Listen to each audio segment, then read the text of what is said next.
Okay, what's up troops? It's me, TheTacticalBrit, and I'm back again today with Max Rank Hunt. Now, it's been a little while. I was waiting on a green screen delivery to make this all nice and fancy, but that's slightly been delayed. So we're going to just dive straight back on into things, really. And we're today at Career Rank 2. We have a KD of 1.45, 100% win ratio. We can see how long we can keep that up for. I doubt very long. And statistically, we're just going to try to keep things very up, discuss some tactics, and roll straight on into a conquest game. Alright, boom, we're on Rotterdam, so I'm probably actually going to mess around a little bit with the support class today. Maybe the assault class. I kind of want to get some stuff done, some specializations. I'm really working towards the Lewis gun on the support class. On the assault class, it would be good to pick up the M1A1 at some point, because at that point I could just sort of rapidly breeze through that class, because that thing is an absolute monster in my hands. And medic-wise, I think I'm probably aiming for the MP40 to really get us off the ground here.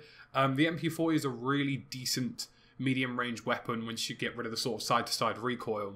So that's probably what we're going to kick it off with here today. I'm going to start off with the KE7, of course. We know a lot of people, big fans of this gun. A lot of people really don't like this gun for reasons. Understandable reasons in some respects. And we're just going to roll straight on into this. Rotterdam's a very interesting map because we have effectively a fully urban environment, which I guess a lot of people argue is where Battlefield plays its best. Sometimes I like to argue that Rotterdam is sometimes everything that's right, but also everything that's wrong with the franchise. It's a good testing ground to see where things like core elements of the game are working or not, because you have those big open battles, you have those close quarters engagements.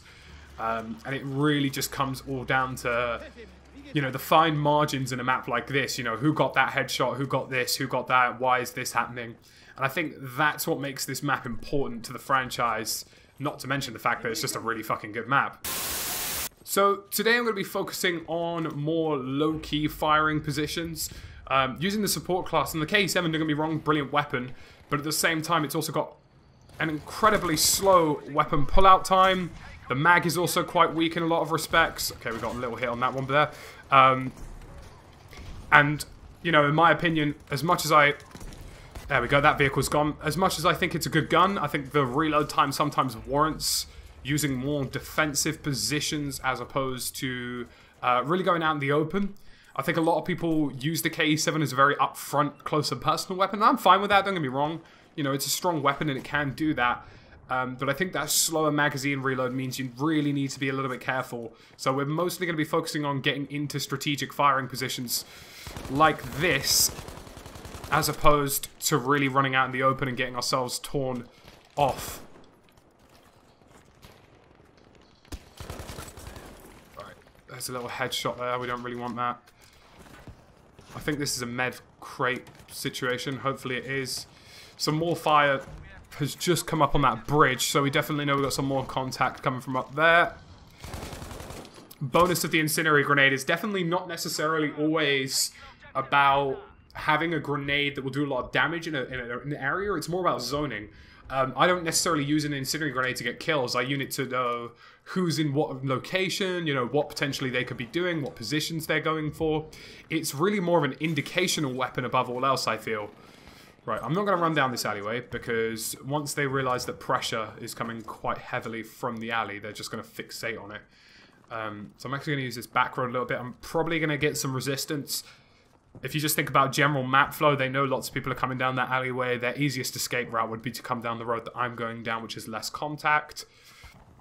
We'll see how that pans out. We're actually losing D at the moment as well, so I think some people have made it into those sort of flanking route escape routes that I was just talking about.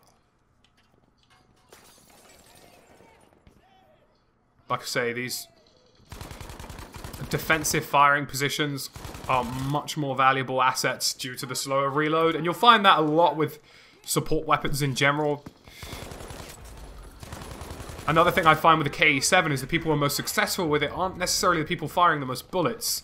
That smaller and slower magazine actually means the people who mag dump actually end up getting punished a lot of the time, versus people who take their time with their shots, which is pretty obvious, I guess, in some respects, but not necessarily always obvious.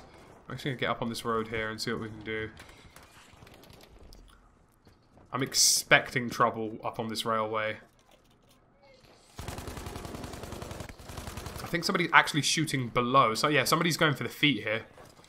I didn't see any tracers come down that actual gangplank route, so to speak. It's actually more from a lower position. But yeah, this really is what this series is all about. I want to run you guys through my mental thought process as I'm playing, and in turn, that will hopefully teach you some tactics. It will teach you a bit about what I do, how I operate, and, you know, I'd like to say that I'm a pretty decent player. I'm not saying I'm the best, but a solid enough player that perhaps some people could learn from stuff I do.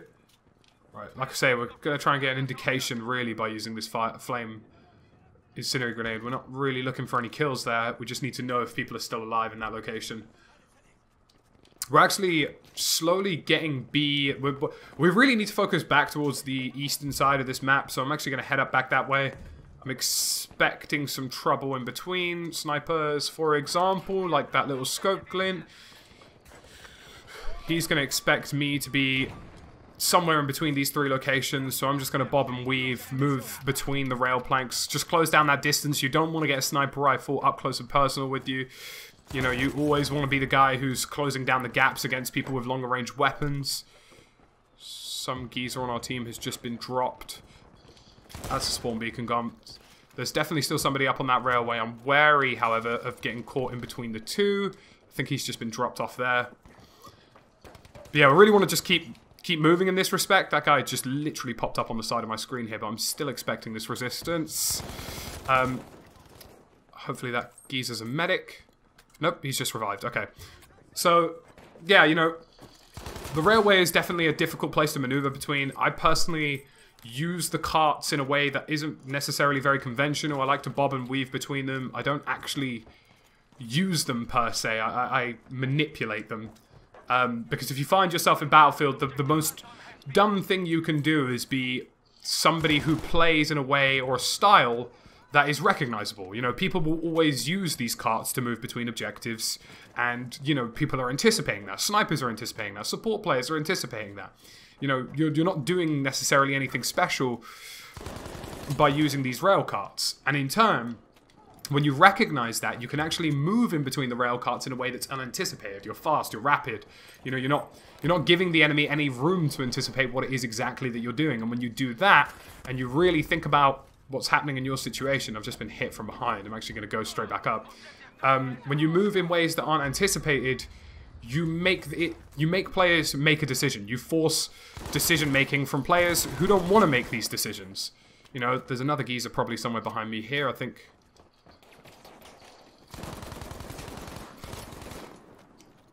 Yeah, that red mini-map icon was a lifesaver there.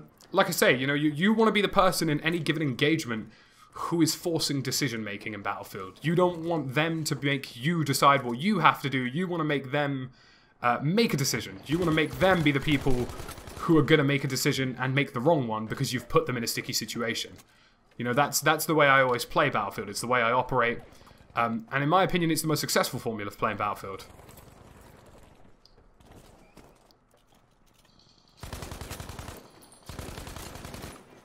Like I say, we're all about the firing positions today. We don't want to be the people in positions that are too compromising. We want to be the people through and through that are in those positions that make sense, the positions that are difficult for the enemy to counteract, like up here on this bridge. You know, we got the higher ground, overall general superiority of the area. Got a tank on the objective now. I'm expecting people to be below, not above. Nobody's going to want to confront a tank, so they're always going to go for these lower cross sections. That's just logical. Our deployment is, of course, down there to the bottom, so I'm not expecting any resistance from there. From around this angle and from around here, straight across the map, is probably more likely. Just basic understanding of where the map flow and knowledge is coming from. So most people are going to move between E to D, and they're going to use this main road here or this main road here. And that's fine. I tend to use the buildings myself, mostly purely because they offer good lanes for decision making. Like I say, I like to make that decision. I like to force decisions from enemies. I'm actually going to move further down towards A here. We're already getting some resistance, as you can see, on this platform, and that's expected. We're going to try and gauge.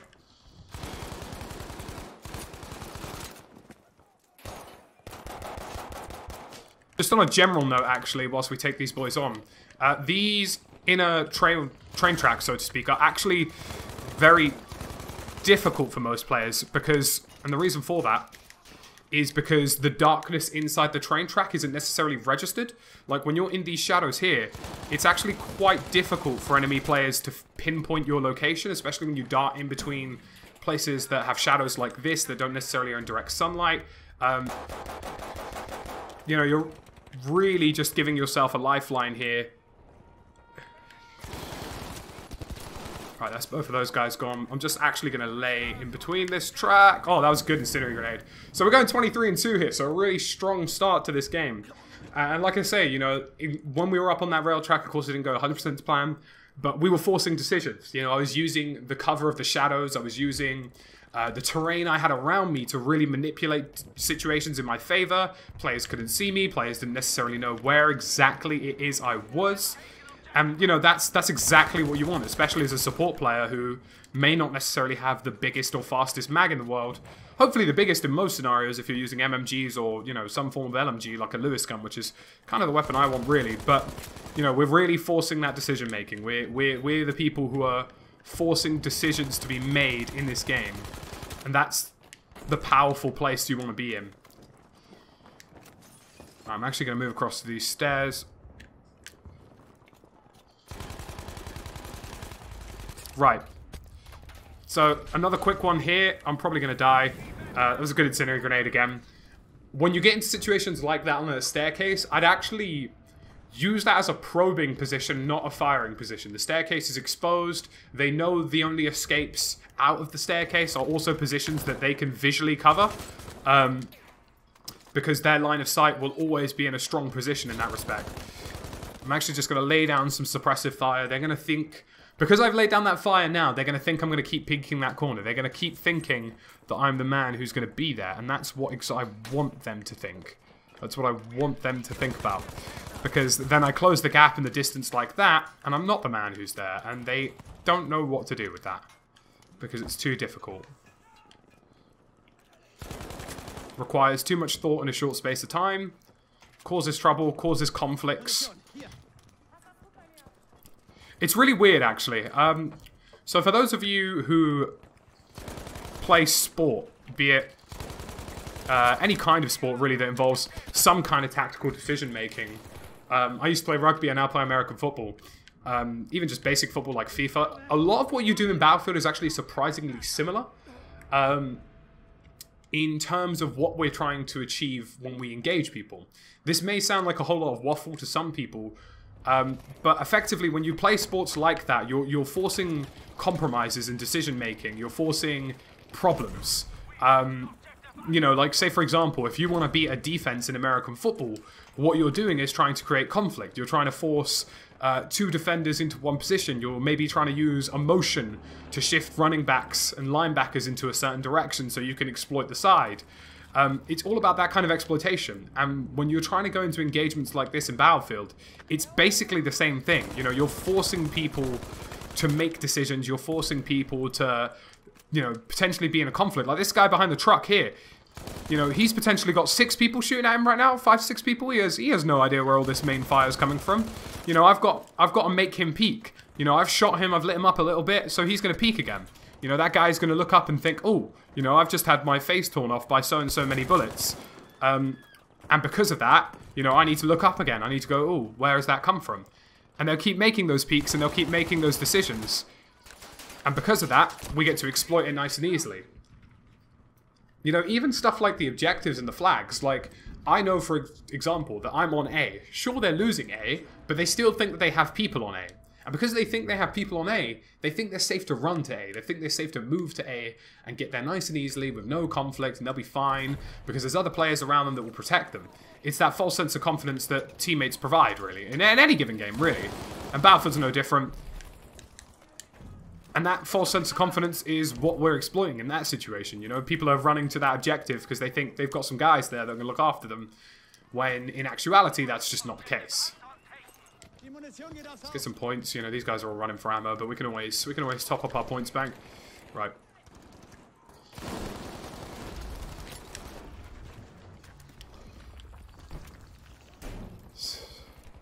Right, he is...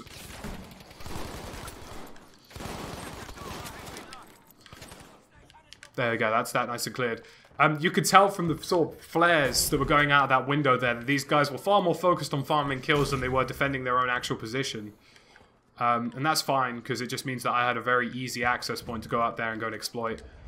We've already reached support rank 3 here from today's game. You know, this is the first time I think we've used support in max rank hunt, and we're absolutely creaming it right now. You know, this is going to be the most easy to edit, you know, max rank hunt I'll ever have in my life. We've had, like, what, 6 deaths? And even then, most of them haven't even been that bad a death, you know? They've been contested deaths of sorts. Right, these guys... Let's actually have ammo bags to hand out. Let me... Any second now, I'll have a new ammo bag to give to this geezer. He probably needs it. But we're actually going to push off. I think we're going to go around to E and D.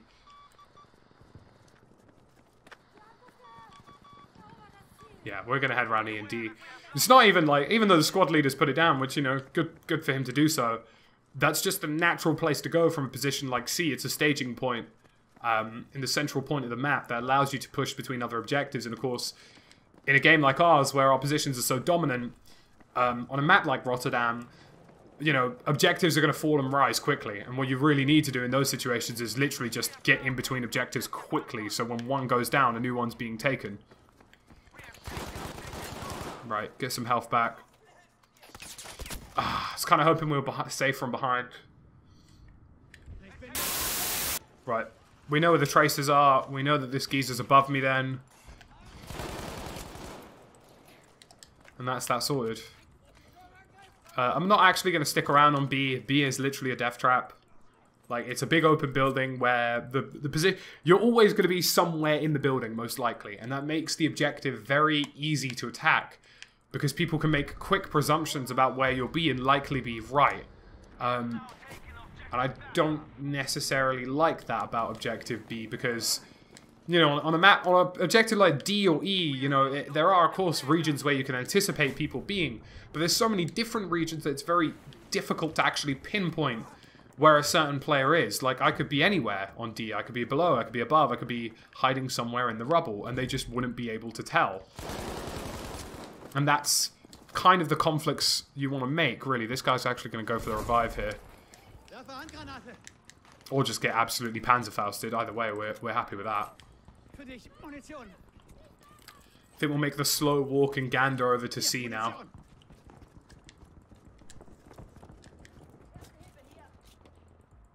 Let's get into this little defensive firing positions in and around the objective.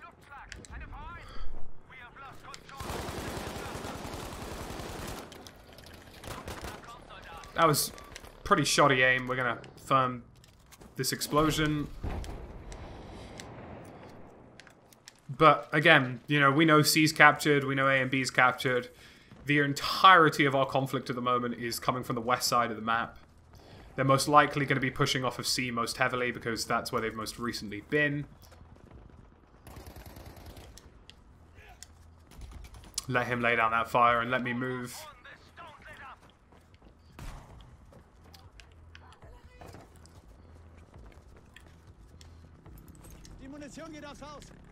Right, I actually have a funny suspicion that this is heading straight for C. And I would be correct.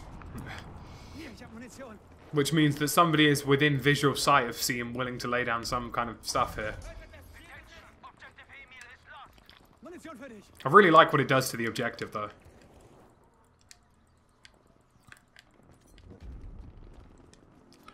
I don't want to get caught in a conflict across the river, because that rarely ends well.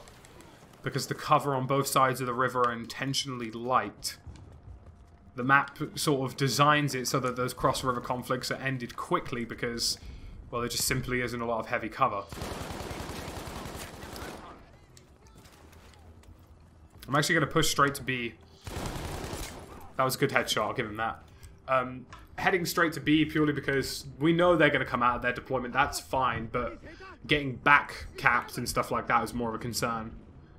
You know, whenever you're capturing an objective, in terms of looking at objectives around you, you should always be looking to minimize the number of angles conflict could be coming your way. Like, say, for example, if I know that D is currently being captured, and E is captured, and B is captured, I know the likely entry points of both of these players' angles to get to this objective. You know, I know that that guy's going to move from B to D. I know that they're always going to be coming from certain directions. And in fairness, I got caught up chasing that guy down, but again, I knew that they were going to come from that side of the objective. So that was a mistake on my own part. I think it's safe to say that this has just been too little too late from the other team. We've absolutely dominated them on this one. Like, pure superiority in weapon engagements. Objectives have been ours. We've covered all of the objectives more or less. You know, these guys have had no chance today. And that's it. That's a GG right there. An easy win. Easy W. Makes that our 100% win ratio stays up. We're going 42-10 with 15,000 points. Not even as a squad leader, bearing in mind, because if I was a squad leader, that probably would have bumped us up a bit more. Didn't get top squad. That's alright, though. You know, we'll take that. The guys who did get top squad are pretty high stacked up on the leaderboard. But, you know, if we were a squad leader, that was easily a top of the map finish game. We've ranked support class all the way up to 4 or 3. We've already unlocked the MG34. Yeah, we've nearly got the support class up to 4. Absolute cream of a time. We've got our best kill amount so far. And ultimately, in terms of progression, we have made a good start here. Now, if we look at the progression, we're on career rank 4. We've doubled our rank in 1 game. KD's gone up to 2.7 and we're still on 100% win ratio. You know, this has been a breeze of a day so far, and realistically I think that was a really solid game. Lots of good conversations and tactics, and we'll be back again this week. We've got plenty of content coming. Let me know what you guys think. Let me know if there's anything you want to discuss in the comment section below. It's been me, the Tactical Brit, and we're going to keep max rank hunt rolling. Thank you for watching.